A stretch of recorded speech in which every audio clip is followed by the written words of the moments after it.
Welcome to the fifth webinar in our ongoing series of sessions on integrating standards-based instruction for the education of English language learner and emergent bilingual students. Today we will meet again for 1 hour and end promptly at 2 p.m. Eastern Time. We are pleased today to be joined by Dr. Margarita Calderón and Sean Slack to talk about whole school success for English learners and all students. Dr. Margarita Calderón is Professor Emerita and Senior Research Scientist at the Johns Hopkins University School of Education. She is currently working with the North Carolina, New Mexico, and Virginia State Departments of Education as they implement her ELLs programs throughout the states. She also works with school districts in several other states, providing whole school professional development for core content teachers and administrators. She conducts keynote presentations throughout the U.S., Europe, China, Mexico, Central and South America. She has also served on national panels, including the National Research Council's Committee on Teacher Preparation, the National Literacy Panel for Language Minority Children and Youth, and the Carnegie Adolescent ELL Literacy Panel. Sean Slack is the Rethinking Equity and Teaching for English Language Learners, or RETEL Coordinator, for the Massachusetts Department of Elementary and Secondary Education. In this position, he oversees the development, assessment, and delivery of structured English immersion, or SEI professional development, to more than 35,000 educators. He has extensive training in the Sheltered Instruction Observation Protocol model and expediting comprehension for English language learners, or ELLs, and is a certified world-class instructional design and assessment, or WIDA, trainer. He has years of experience teaching ESL across grade levels and has served as a school administrator and district central office coach. While teaching, he served as chair or co-chair of numerous ESL curriculum and assessment design committees, several of which became baseline measures for statewide assessments. We are delighted to have Dr. Calderón and Mr. Slack with us today.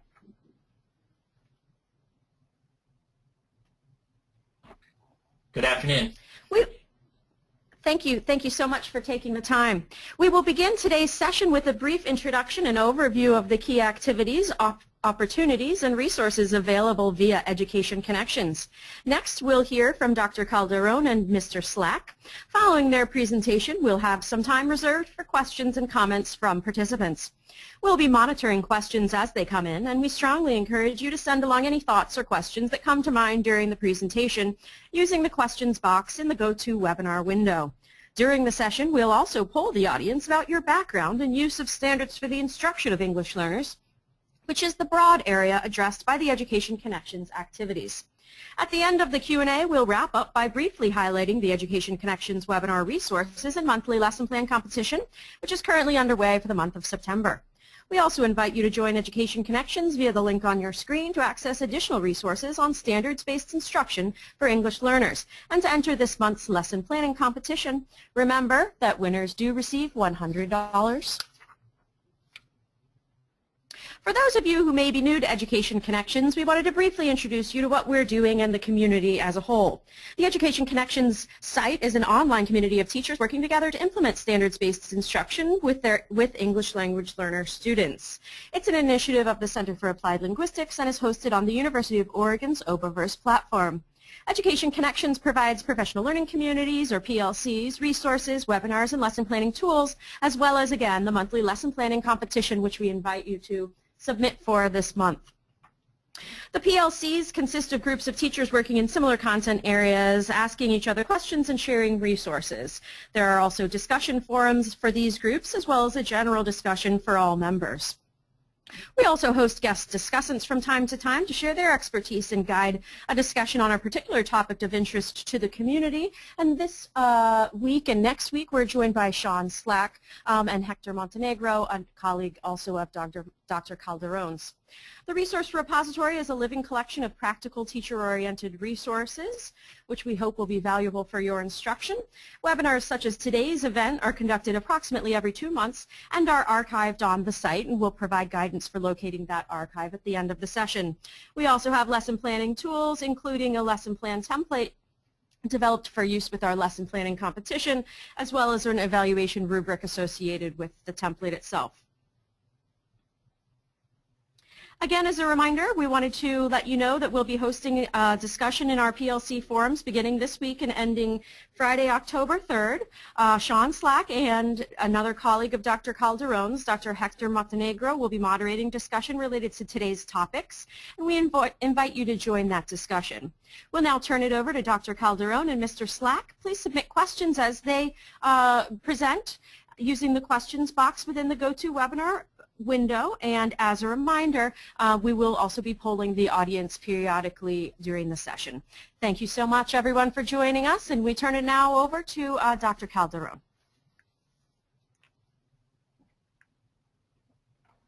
Thank you. Good afternoon, everyone, and thank you for joining our webinar. Today, we'd like to talk a little bit about whole school success, how that has been accomplished, not just with ELLs, but also with other students. So in our agenda, we will discuss how this whole school approach works, where all the teachers, administrators, coaches learn together about evidence-based instructional practices. These practices are around ways of teaching academic language, reading comprehension, and writing. And we want to end by sharing what are some of those school structures that close the achievement gap. We know that your classrooms are highly diverse. You probably have long-term ELLs. The long-term ELLs are those students that have been in school since kindergarten. Perhaps they're even second generation, third generation. But when they get to middle school and high school, they're still categorized as ELLs. The majority of ELLs across the country are long-term ELLs. And these students are probably in your general education classrooms with other general education students. And in those classrooms, there are, I'm sure, struggling readers. Students who are not reading at grade level, and they are not language minority students, but nevertheless need a lot of academic language as well as reading and writing skills. Margarita, I'm sorry to interrupt, but we don't see your PowerPoint on the screen. Okay, I'm sorry.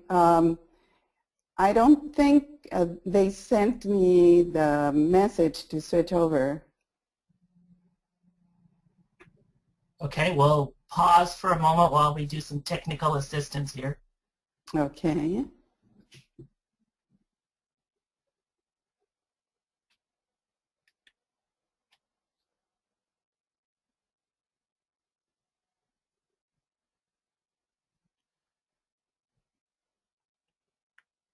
Okay, I have received it.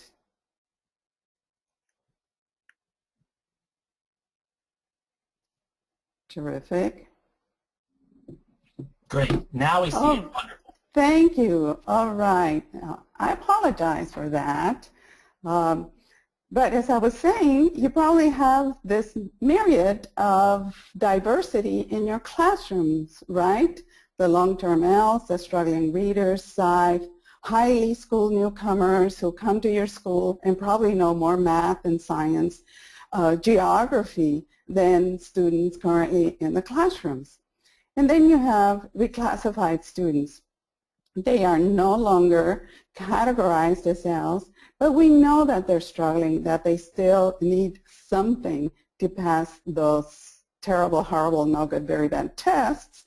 And you probably also have migrant students who may be doing very well, but some may not because their education has also been interrupted. And then, of course, special education ELLs who need special interventions, high-quality interventions in order to move away from that category. So why do we need every teacher in the school prepared to teach ELLs? Well, we know that when general education teachers provide high-quality instruction, that prevents all students from falling through the instructional gaps.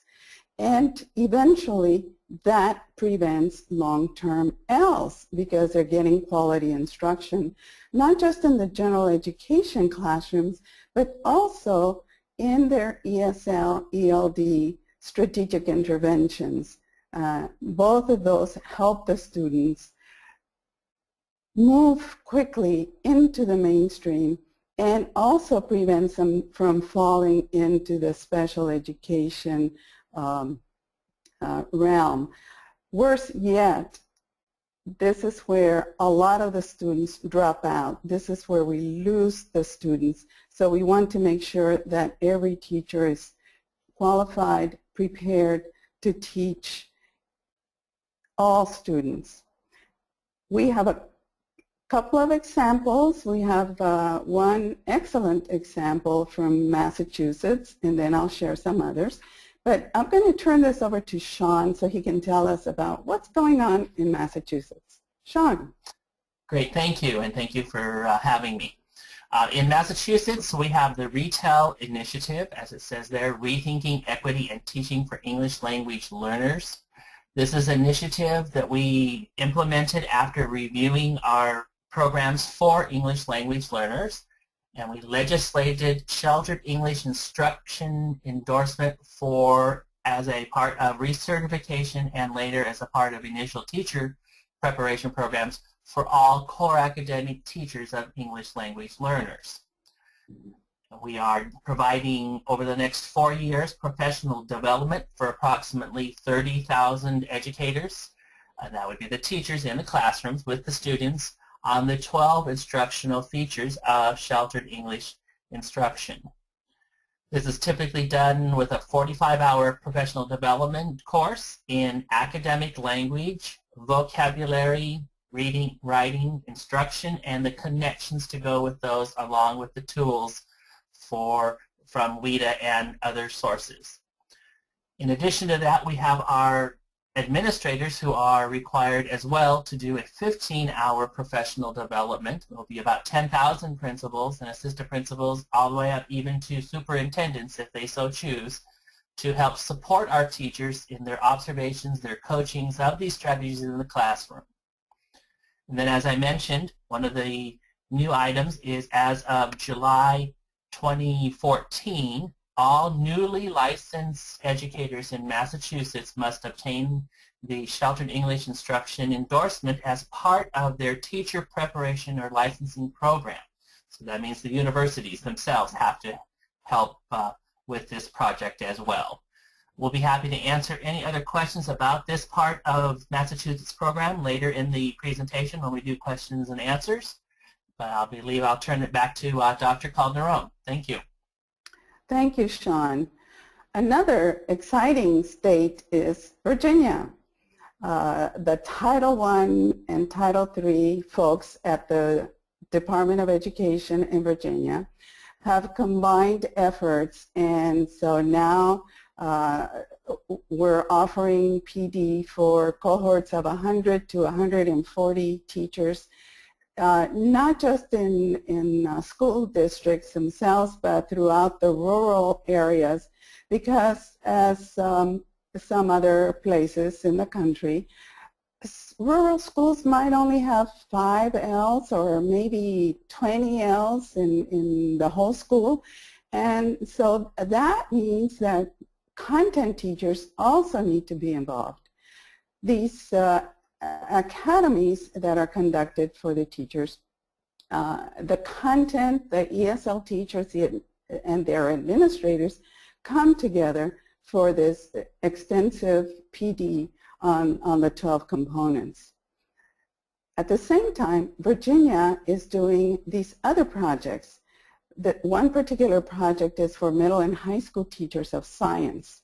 Harrisonburg schools have already started this whole school intervention focusing on science, and their coaches, their administrators all come together for the PD as well as the follow-up. They started last year. By the end of the year, they reported very positive results, so we're very excited about that. And the State Department in Virginia is now beginning to replicate this project with other schools. We will be capturing videos of exemplary classroom practices, and we will be pulling together units, lessons for all the sciences so that the teachers know what are those key vocabulary terms, phrases, words that help students do very well in science.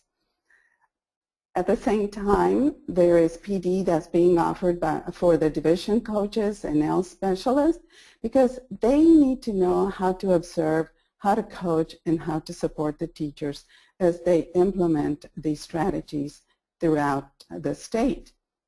This year, there are new cohorts. We are offering advanced Excel PD for those that went through the first year, and there are institutes on co-teaching and collaboration.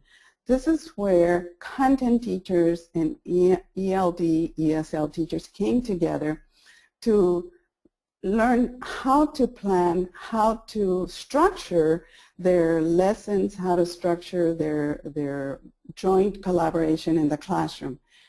And of course, there will be new groups to Excel instruction to those 12 components. And we'll talk a little bit more about Excel and those 12 components in a couple of slides later. The other exciting context for whole school is Charlotte-Mecklenburg schools. First, we trained one whole school, and the students did very well that year in reading and math. So the district asked us to work with 7 schools who had signed up for whole school PD, and everyone is going through that. These are feeder patterns, the elementary schools and the middle schools that feed into the high school. So this feeder pattern will be working together collaboratively very nicely throughout the year.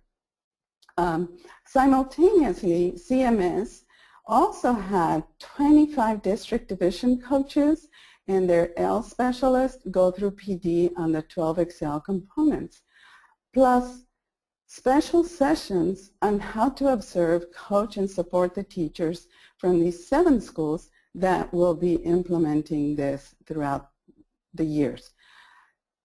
This year, it's very exciting to add another component. These are called check-in sessions, where the existing Excel schools go through 3 days of advanced PD, but additionally, day 4 is set aside for planning, where teachers can plan more lessons, where they can plan implementation, where the coaches, administrators can plan their efforts together. And the 5th day happens at the end of each quarter. This is where the teachers bring their own videos because they will be videotaping themselves and they will be collecting Excel observation protocols either from peers or their own self-reflections. They will bring them to the meetings along with student data, performance data, where we can analyze, debrief, and plan some next steps. What's exciting, as Sean mentioned, is that teacher preparation programs are becoming partners as well. The Ana Jimenez universities in Florida, the bilingual universities, are also infusing the 12 components into all their departments, not just teacher preparation programs, but in engineering, in health, in business. And it's very exciting training faculty to do all of this themselves. We're also really excited about dual language schools.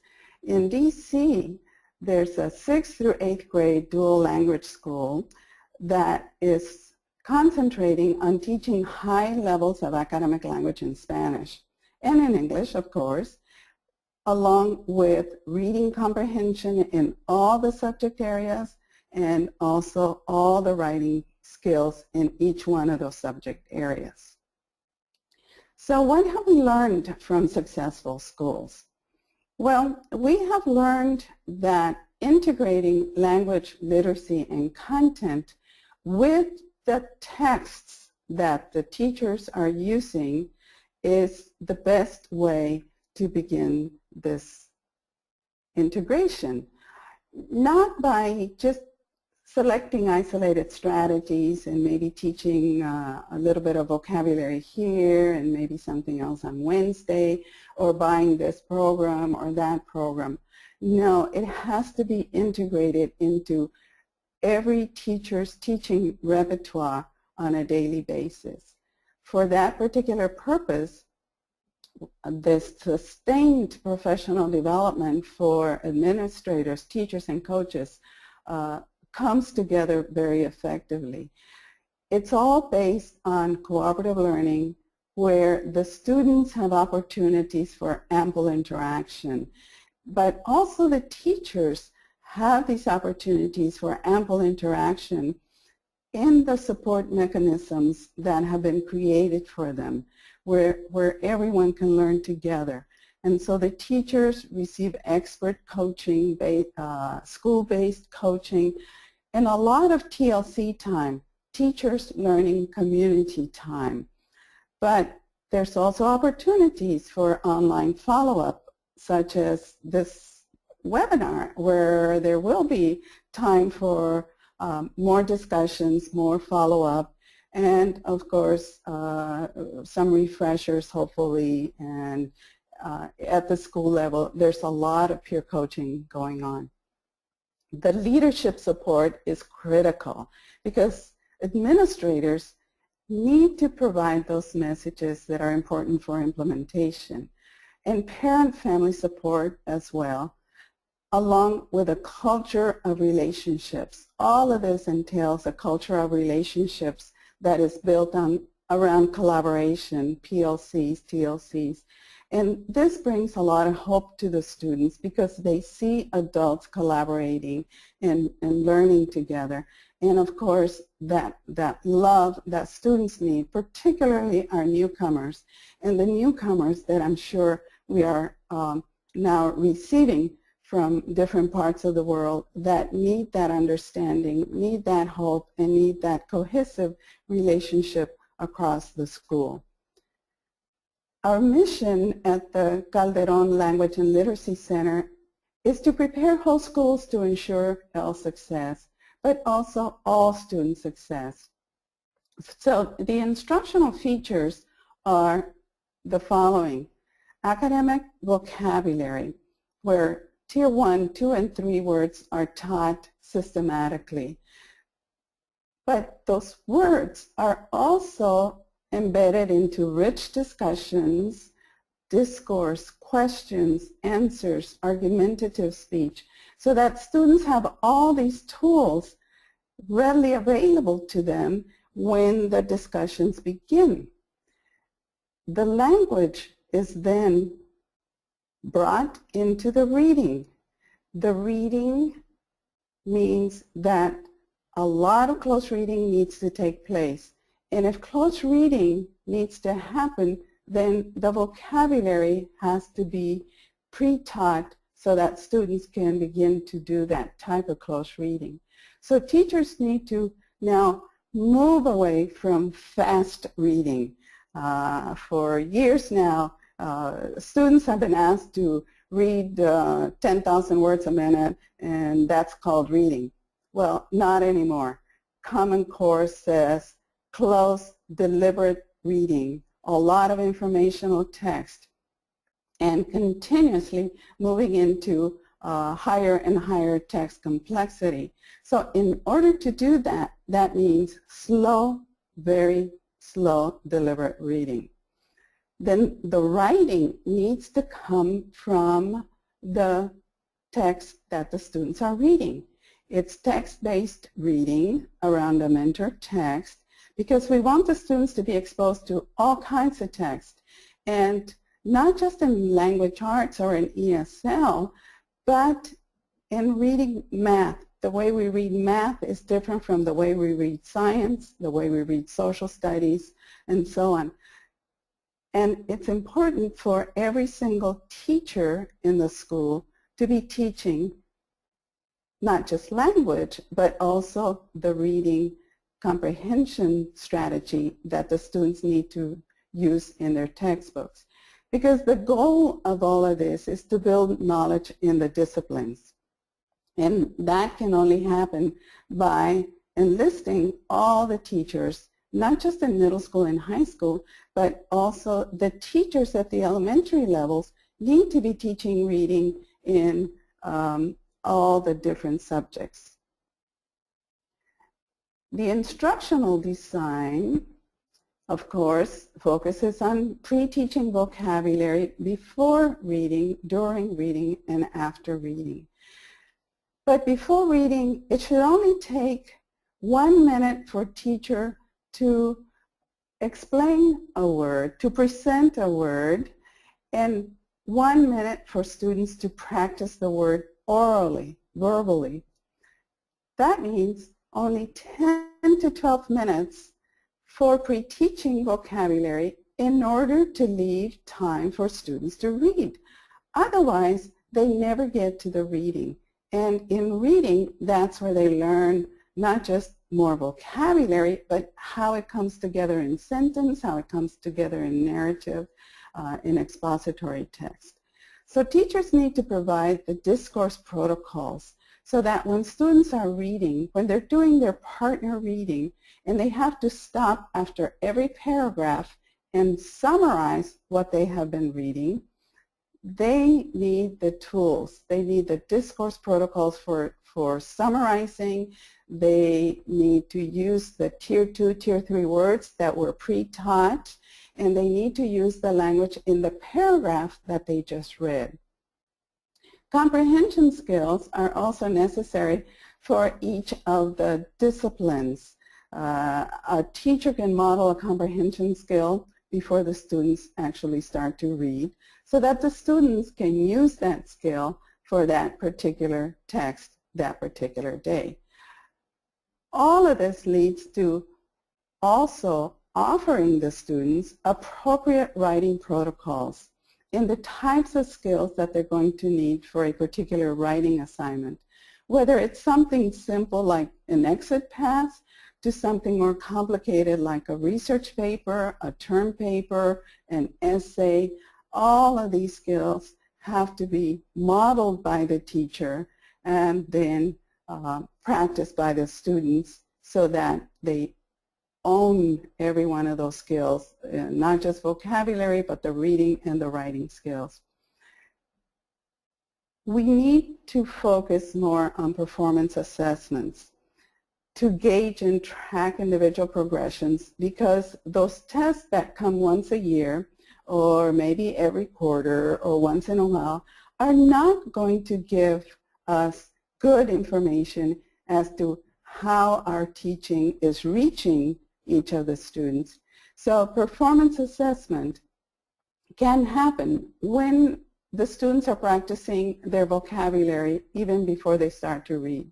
It can happen during partner reading where teachers walk around, monitor, document the type of discourse and the type of reading that students are conducting during those sessions, and so on and so forth. Each of the 12 components has a performance assessment that goes along with that in order for teachers to know how well their students are performing. So what is ELL? ELL is Expediting Comprehension for English Language Learners. ELL was funded by the Carnegie Corporation of New York, where we tested the 12 components for 5 years. In fact, we tested many components, wound up with 12, and then put together a professional development program for mainstream teachers of math, science, social studies, and language arts.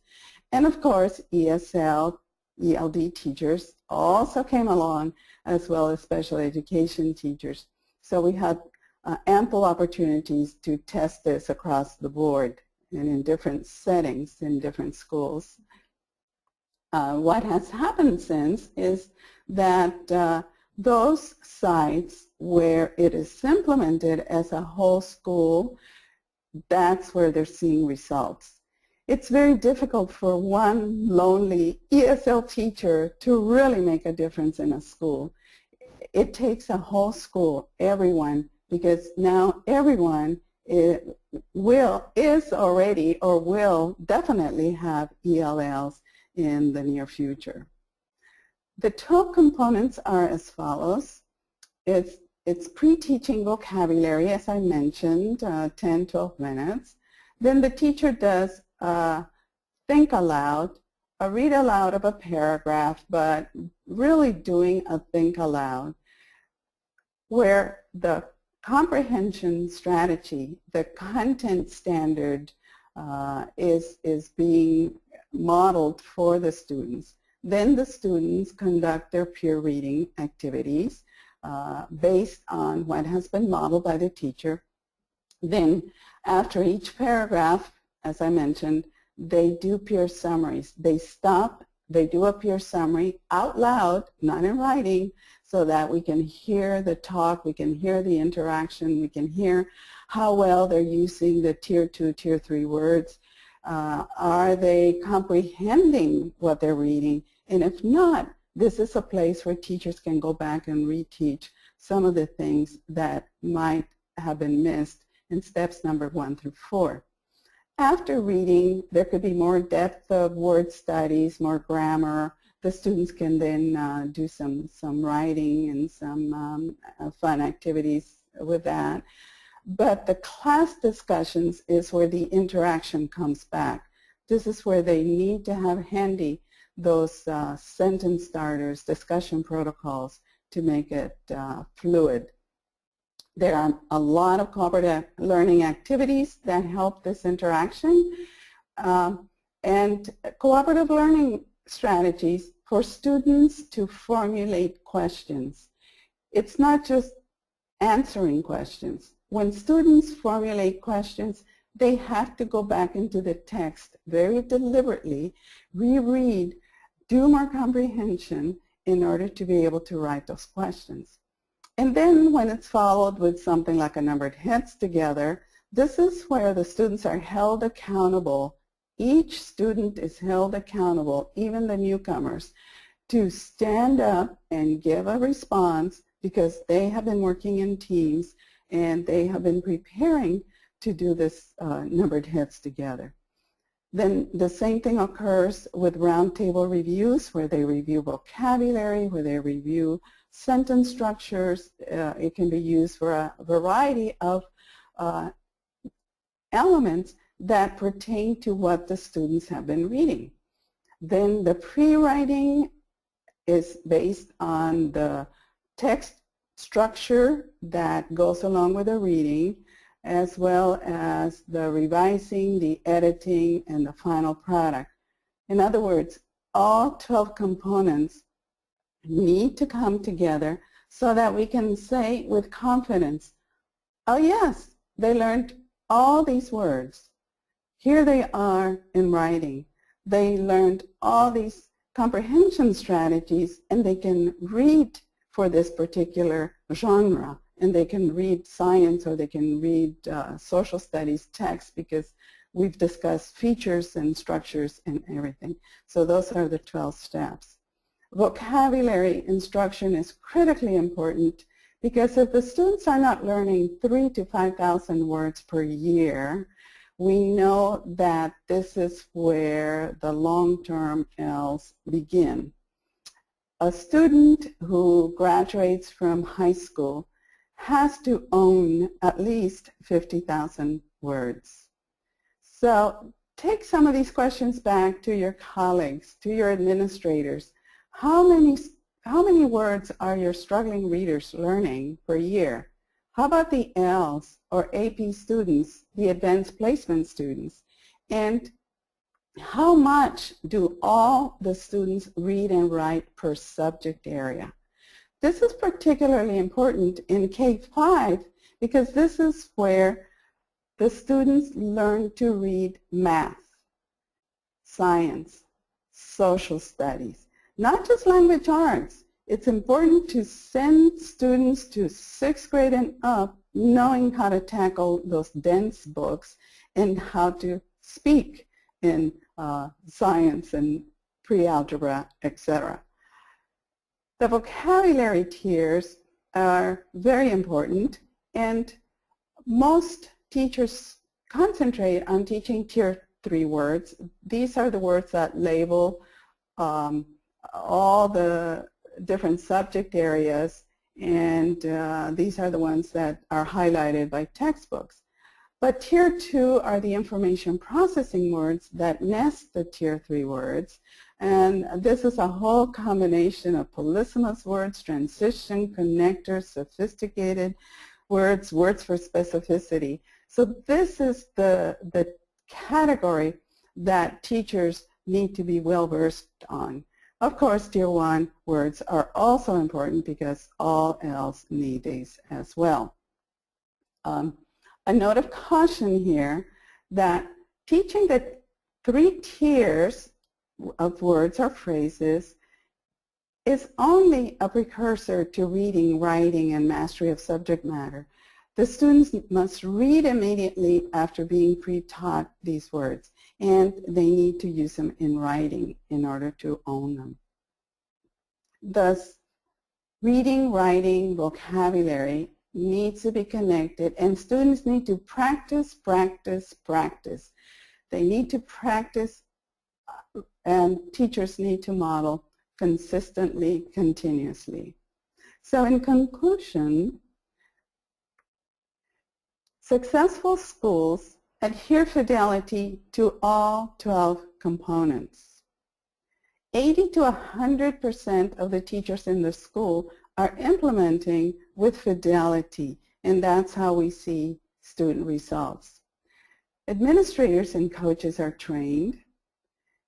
Teachers receive expert coaching 3 to 5 times a year, and teachers have opportunities during the school day to implement TLCs and PLCs.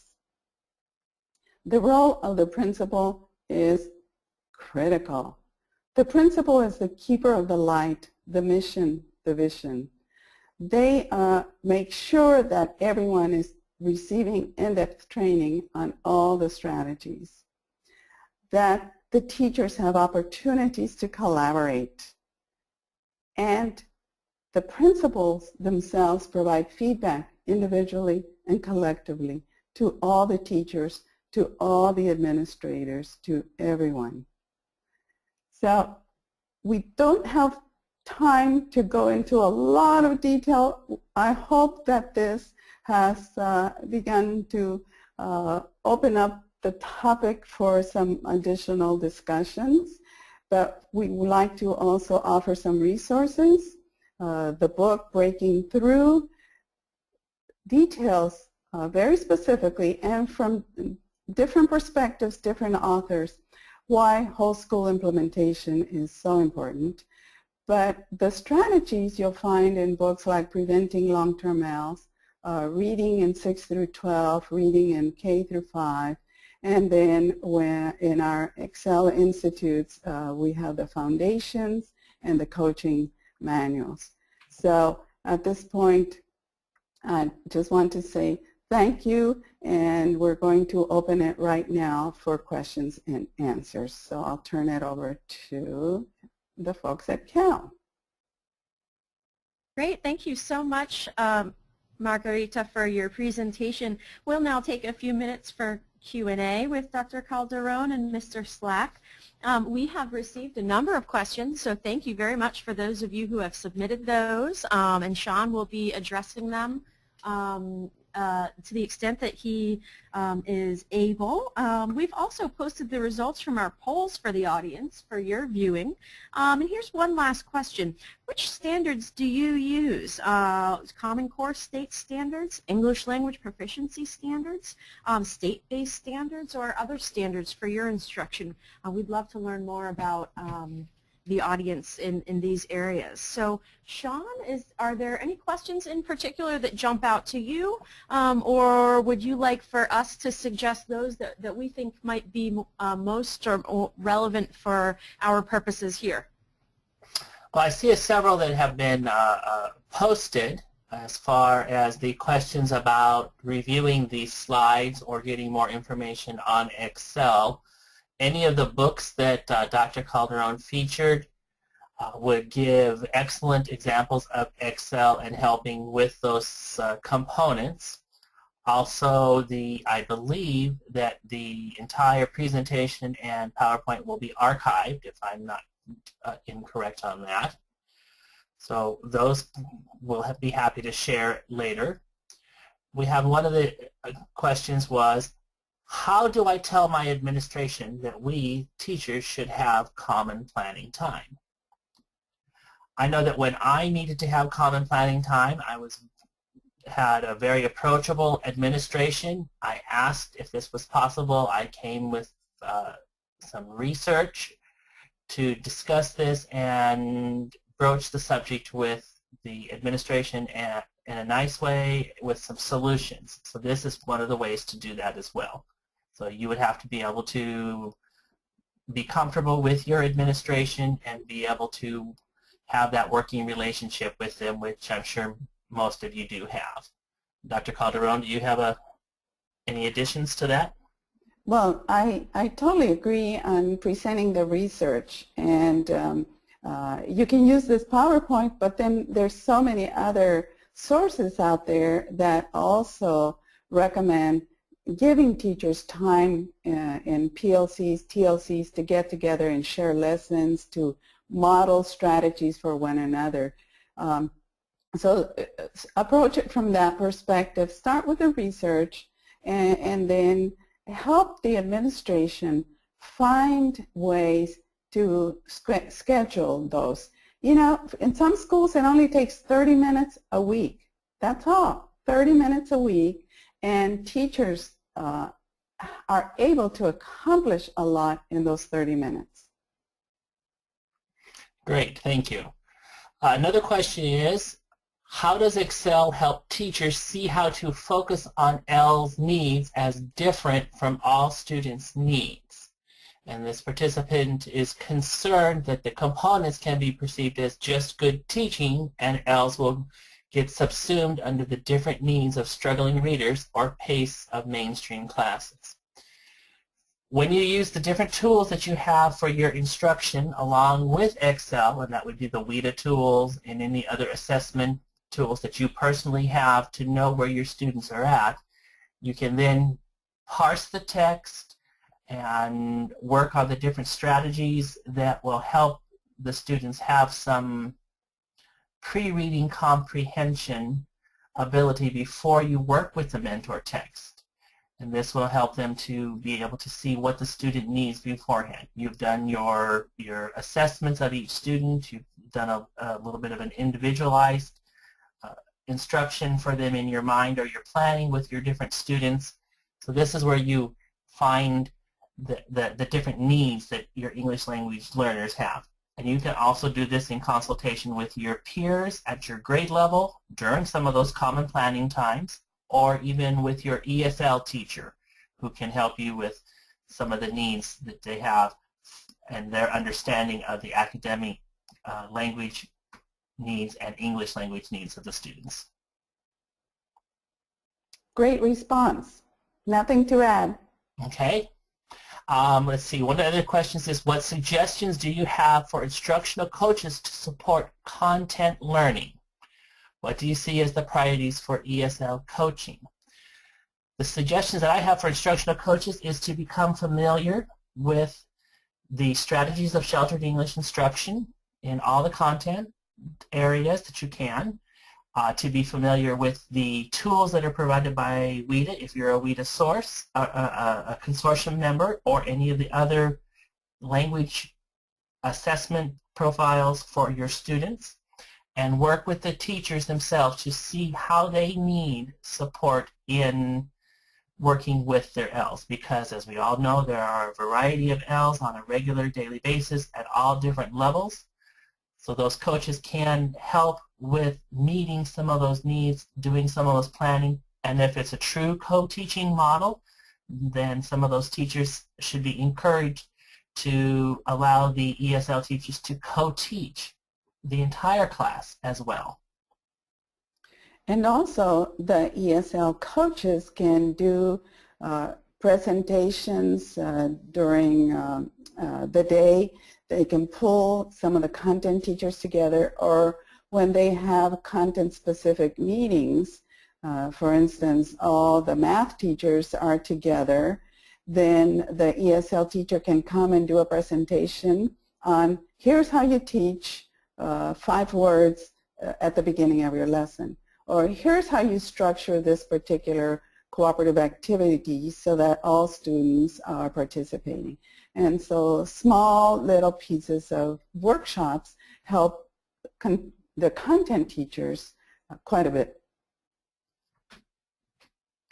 Great, yes. Those aha moments, those mini PDs at staff meetings or code planning time, those are the perfect time to help everyone have just a little piece of learning how to do some differentiation and work with the ELLs.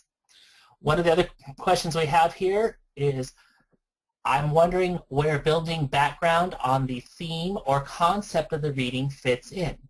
Shouldn't that come before explaining the vocabulary? Well, building the background, the theme, the concept, that revolves around the mentor text. So yes, you will have many lessons about different items. You'll work on doing some assessments with your students and getting to know them, finding out what their background is that they bring, because we know that they're all assets and they have excellent backgrounds that they bring with them to the classroom. They may have content already in their native language. They're just not aware of how to express it in English. So doing a little bit of reconnoitering with your students about the background would be the most helpful, and then appropriately choosing some mentor texts that will help them learn them. As far as the vocabulary coming before this, there has to be a common theme, or excuse me, a common language for them to discuss items. So that's why when you do Tier 2 vocabulary, you're talking about the academic language that transition between curriculums or allow students to discuss the Tier 3 and the mentor texts. And when you're doing background building, it's critically important not to get too carried away. If the topic is something like the Boston Tea Party and it's totally unfamiliar to the newcomers, don't explain everything. Tell where Boston is and what is a tea party, because that's a polysemous word, right? A phrase, multiple meanings, and shed some light around some of the history. But sometimes we've seen and have heard in classrooms where teachers either translate everything for the students or they tell the students exactly what they're going to read, and then that defeats the whole purpose, because then the students are really not interested in what they're going to be reading, and it's good for them to find a real purpose to get into that text. And so we give them the tools, we give them the vocabulary, we give them sufficient information about the background of Boston and the Tea Party, but we kind of leave it at that and let them discover through the reading what new pieces of information they can gain. Great. Okay, and I think we have a minute or two for a couple more questions. Okay, one of our viewers states that their division is heavily invested in SIOP and are committed to training all teachers. Excel sounds very much like something we can mesh easily with the SIOP instructional framework. How do you let staff know its value when they will see it as another thing to do? Well, you're absolutely correct. SIOP and Excel work well together. The easiest way to show them that it's not just another thing to do is to give them baby steps. Do a 15-minute PD on one example of one strategy and have them work with that. work with one teacher that maybe is interested in it, and have that teacher be the model or the rock star for the school, and then have others go observe that so they can see it in action, and then have some debriefing. Did this take a lot of extra time? How well did the students react to it? So some of that peer coaching, that peer modeling, and peer collaboration. And I'm quite certain that they will see what we've seen in Massachusetts is that it is a different look on how to help with what we already need to teach, not a huge extra amount of work. Virginia and North Carolina also had SIOP, but when they saw Excel, then that they were really excited because they said this fits so well with SIOP. SIOP has given the teachers a very nice foundation, and so now it's easy to integrate Excel into all the pieces that they already know, because Excel focuses more on the discrete strategies for vocabulary and for reading comprehension and writing, but it dovetails what teachers already know from SIOP. So it works very nicely together. All these states, all these places where it is implemented or being implemented, they had SIOP before.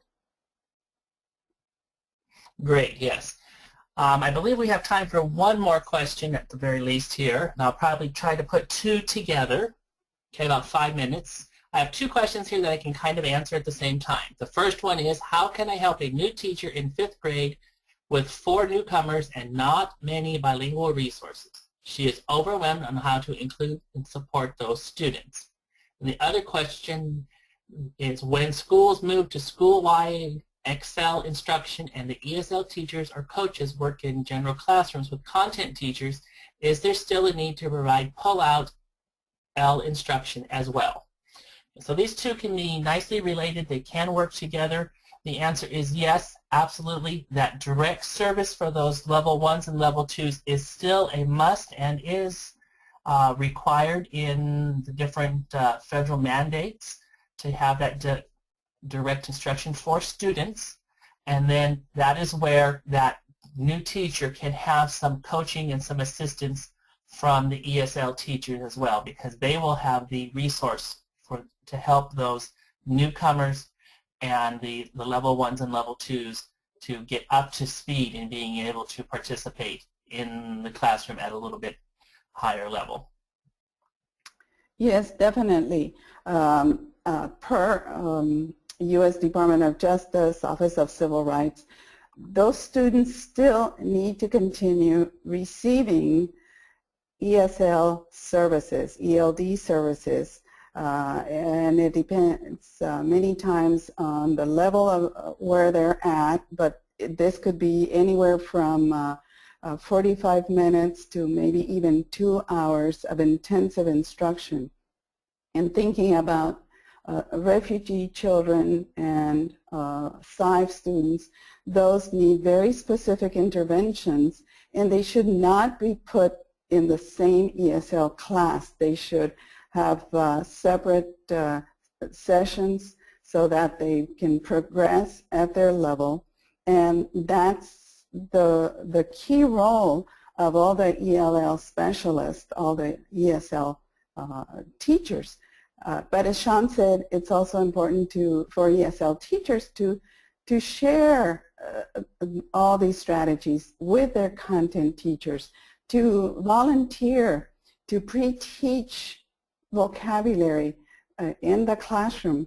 We saw this in New York City, where there were a handful of ELL students, but the teacher and the algebra teacher decided to team up. So the algebra teacher would start out by setting the tone, the standards, et cetera, and then the ESL teacher would pre-teach the Tier 3, Tier 2, Tier 1 vocabulary words, and then the algebra teacher would continue with the lesson. The ESL teacher would come in and set up some cooperative teams, some cooperative activities so that all students were learning together.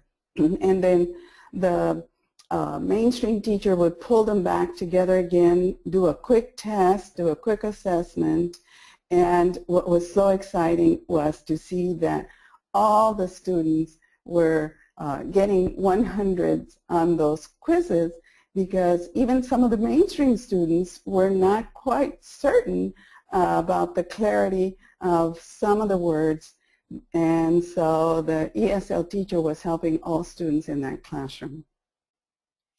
Great, thank you, Dr. Culver. One of the questions was a request to have a very quick review of Tier 1 words. So I've put that back up on my screen and people should be able to see that. So as you see, it's the basic words that ELLs and newcomers need to communicate, to read, and to write. And they should be taught in some of those ESL supportive classes, those direct pullouts. ESL classes can help with Tier 1 and Tier 2. If they're in communication with the general education teachers, the general education teachers typically teach the Tier 3, but if they can share the text that the students are going to read, then the ESL teacher can identify the Tier 2, the Tier 1, and during the pull-out or the push-in, they can concentrate on making sure that the students are mastering those words to be able to participate successfully in the lesson. Great, thank you, Dr. Culver. I believe we're out of time, so I'm going to return control to Cal. And we are. Great, thank you so much. We very much appreciate the time that Dr. Calderón and Sean were willing to take to present this webinar today, and in answering these questions and providing sort of additional resources and information as they have emerged as a result of the questions. As a reminder, the Education Connections team will be posting a video archive of the webinar within about a week. A PDF of the PowerPoint will be posted sooner, as will any additional webinar-related resources. Just click on the Webinars tab after you log into the Education Connections site. You can also view webinars conducted in previous months. You must be an Education Connections Network member to access the archive, and as always, we look forward to welcoming new community members. We also invite you once again to join the Education Connections Lesson Plan Competition. You can find information regarding the competition by clicking on the Lesson Planning tab within Education Connections. We host monthly competitions, and each month announce a winner who receives a $100 gift card. Thank you again for your time in participating in today's webinar. We invite you to join Education Connections at the link on your screen. There you'll find a range of valuable information, including professional learning communities for interacting with your peers, resources about standards-based instruction for English learners, webinar archives of this and other webinar presentations, lesson planning resources, and the opportunity to compete to win the $100 award associated with each monthly competition. Feel free to contact the Education Connections team at edconnect@cal.org with any questions you may have about the project or our site. We look forward to connecting with you further on Education Connections.